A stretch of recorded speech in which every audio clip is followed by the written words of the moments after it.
Welcome back, ladies and gentlemen. Today I'm reviewing set 7161, the Gungan sub. This set released April 1st, 1999. Comes with 3 minifigures, that being Obi-Wan Kenobi, Qui-Gon Jinn, and Jar Jar Binks. This had 379 pieces, originally retailed for $50. If you want it new in box, it'll cost you around $112, and if you want it used, it'll be about $85. Now let's jump into the minifigures. First minifig up is Qui-Gon Jinn. This is the same one that appeared in the lightsaber duel and the Naboo Swamp. If you want him new, he'll be about $15, and if you want him used, he'll be about $6. He's going to have no leg printing, no arm printing, no printing on the back of his head or on his back. Pretty good minifigure for representing Qui-Gon Jinn at this time. He's got the chrome lightsaber hilt and then the green lightsaber blade. Really good minifigure. Yeah, not much else to say about him. Next up, we have another familiar figure. This is Jar Jar Binks. He also appeared in the Naboo Swamp, and if you want him new, he'll be $10, and if you want him used, he'll be about $5. This is the same Jar Jar that we see, so he's not going to have any leg printing, no arm printing, only that front torso printing, no back torso printing, and no printing all along the molded head. This Jar Jar has no defining feature that makes him great in any way. He is a classic minifigure, and I think that they continued to use this head mold throughout the rest of Star Wars, but they added printing to the head eventually.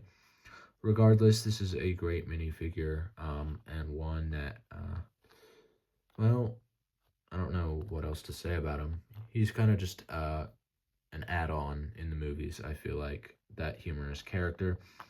So having him here is great to see him in Lego, especially that 1999 classic feel. And our last minifigure up is Obi-Wan Kenobi. This is the very first time we got young Obi-Wan, and this is the only time we ever get young Obi-Wan. So if you want him new, he'll be $40, and if you want him used, he'll be $16.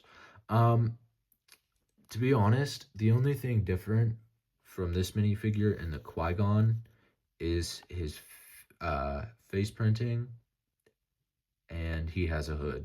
That's literally it. Same legs, same torso. He's going to have literally everything's the same on this minifigure. Of course, this Obi-Wan did not get any alternate face, so you see him as he is. He has the chrome lightsaber hilt with the blue blade. Really nice figure. This is the only time you can get him, which makes him so expensive. There's not much else to say about this one. He just feels kind of like he should have been in more sets, but wasn't.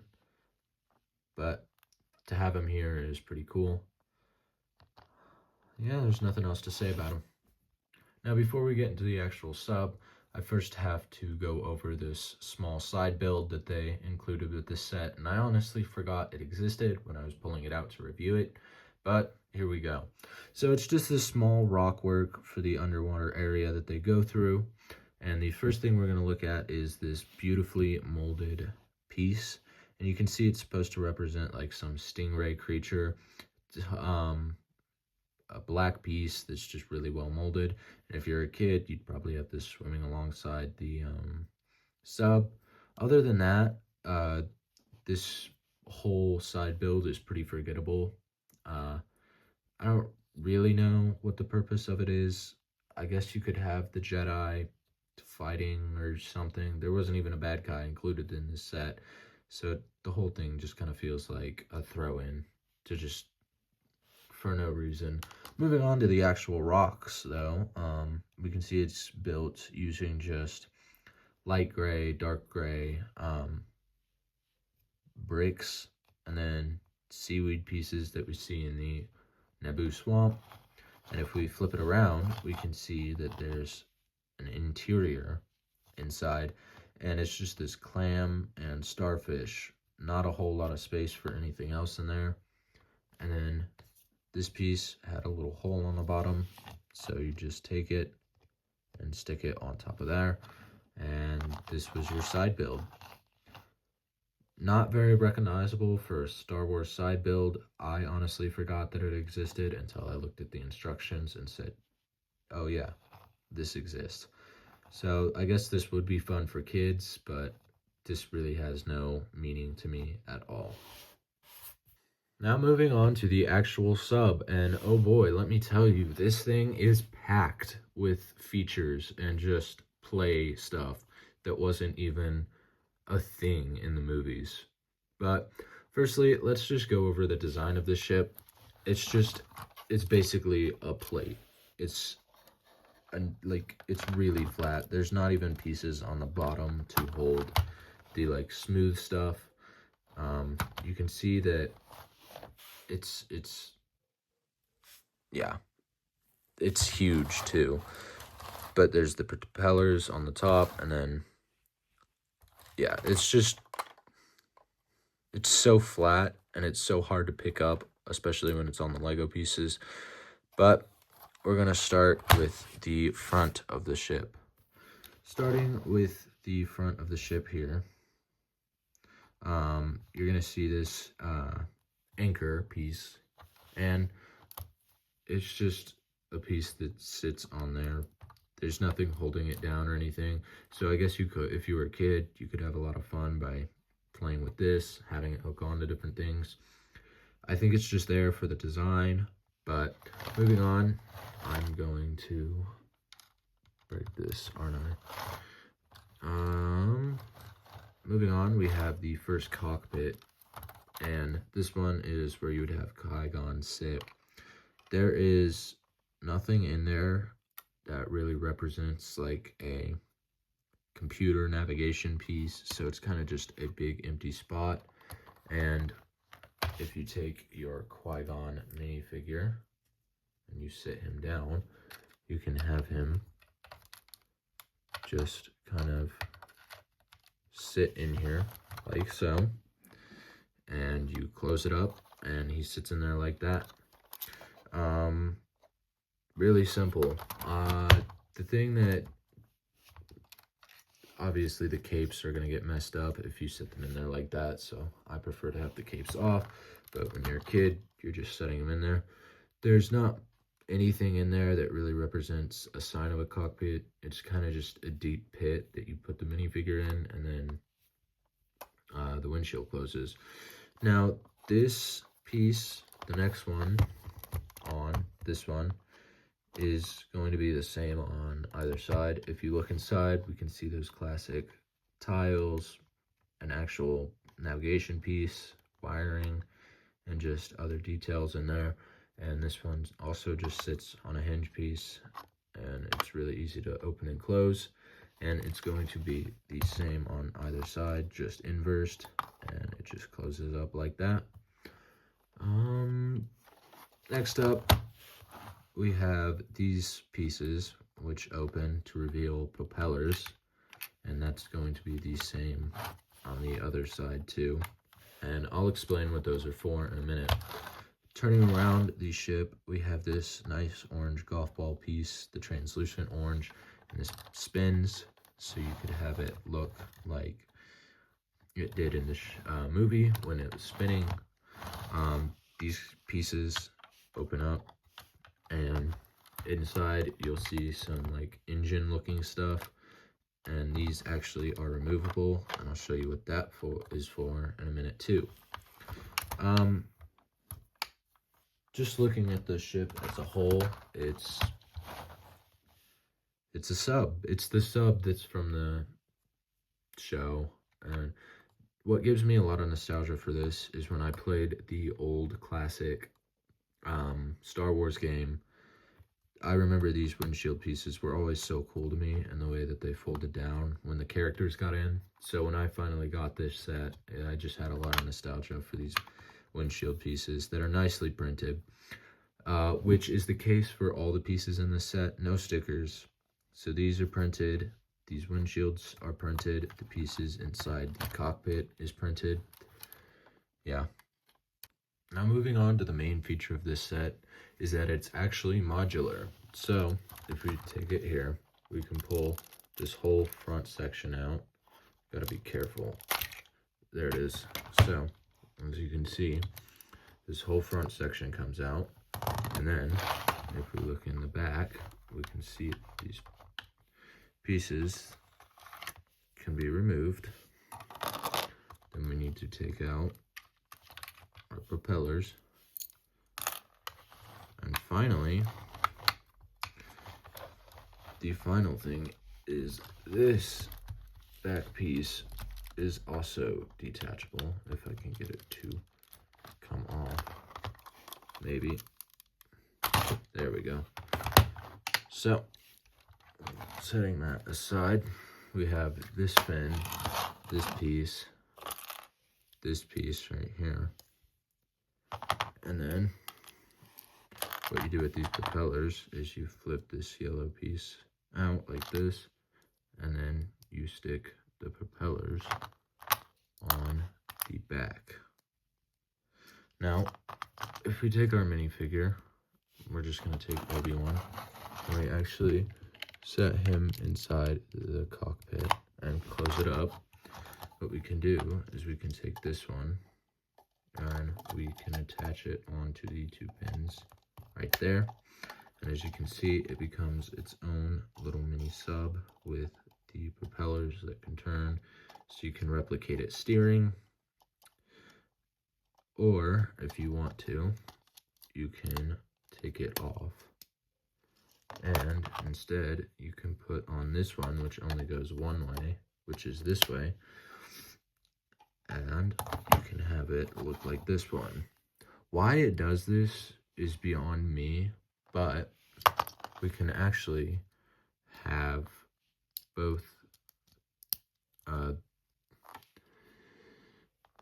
this back section and this one connect. So all you have to do is take this off. I don't want to break it, so I'm trying not to.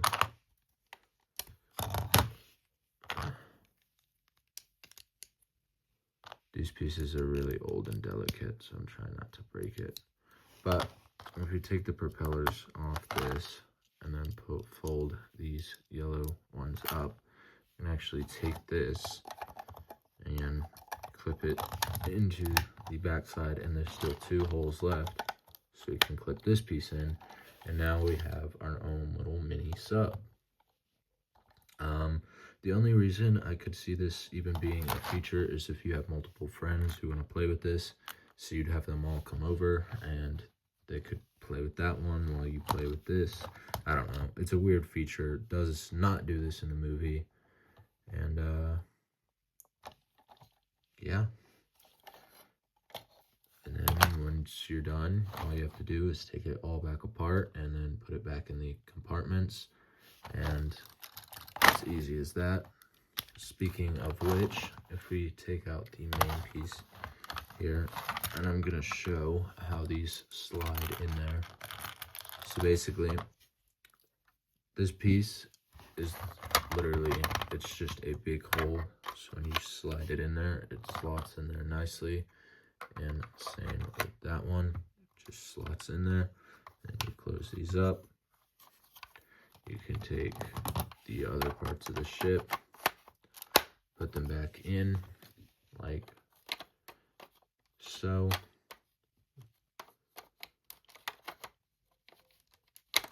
If it will go. There we go. And then you can put your propellers back in the little holes right here, or in the little, what do you call it? Just holding area for them. And they just fit in there nicely. And now your set is all back together, and you can put the rest of your minifigures inside the ship. And now you're good to go. Now I'm going to move on to my final thoughts and the instructions. My final thoughts on the set is it's a 7 out of 10 set. The only reason I even remotely like this set is because I remember playing the video game, the Lego video game, and this submarine I thought was so cool in that game. And I've wanted this set for a long time. Other than that, it's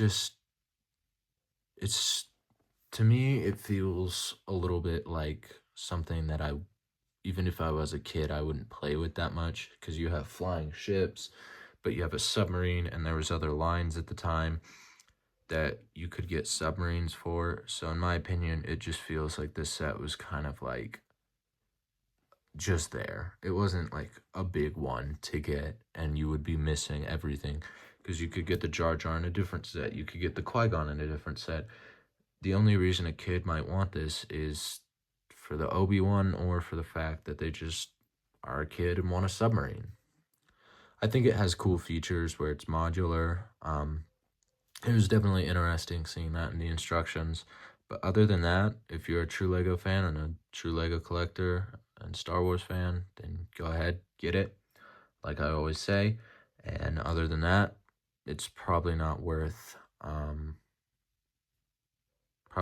spending the money to get when, well, I guess, yeah, it's not worth the money. Anyways, I'm going to move on to the instructions and end the video.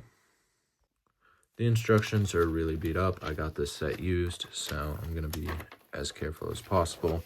But it's just like standard instructions. Shows you who you're building, what you're going to be building. It goes through all the steps.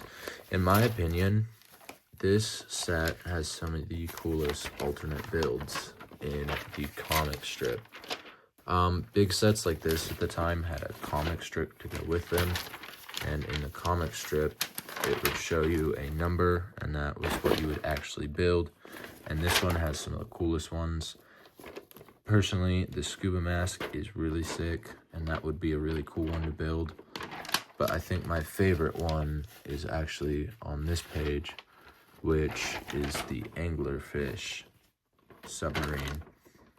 I just think that's a really cool alternate build that you could do with this set, and in my opinion, it's one of my favorites. Other than that, the other builds just kind of feel bland, like this buoy up in the top right there. But you'd follow along the comic strip, and it would show you how, not how to build, but what the alternate build was, and then you could see the real-life version of it. It was kind of complicated to build because you didn't have instructions, so you kind of just had to eyeball it, but it was still something really cool that LEGO did. Instructions are going to replicate the box, so you'd see this on the box. It'd show you some stuff, some more alternate builds, and then, of course, on the front, you have set 7161, the Gungan sub, the original Star Wars logo, and system. And that's all. Thank you for watching, ladies and gentlemen.